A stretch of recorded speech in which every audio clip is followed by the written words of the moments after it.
રામ રામ ડાયરેન, આજે પૂરી ફેમિલી જાય છે લગ્નમાં. આપણે લઈ જઈએ છીએ આપણી માણકી એટલે કે આપણી ગાડી. આપણે થઈ જાય ગાડીની અંદર એન્ટર.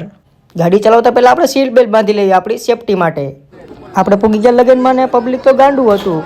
થોડોક ટાઈમ બેસવા પછી જમણવાર ચાલુ થઈ ગયો. આપણે લાઈનમાં ઊભા રહી ગયા. તો 1.5 કલાક પછી આપણો લાઈનમાં વારો આવી ગયો. આપણે ડીશ તૈયાર કરીને આપણે બેસી ગયા જમવા. ફૂલ જમાઈ ગયું ને હું પપ્પા અને કાકા જાય છે હવે સોડા પીવા.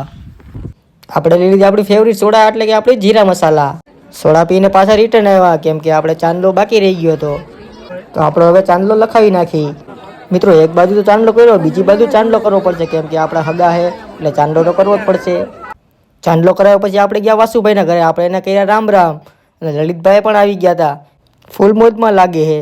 બધું કામ પતાવીને હવે અમે નીકળશી ઘરે કેમ કે રિટર્ન પાછું ઘરે જવું પડશે. અહીંયા આપણને કોઈ હાચવશે નહીં. તો ફાઇનલી મિત્રો આપણે લોકો પહોંચી ગયા આપણા ઘરે. તો મિત્રો તમને મારો શોર્ટ એન્ડ મિની વિલો કેવો લાગ્યો કોમેન્ટમાં જણાવજો. ત્યાં સુધી બાય બાય.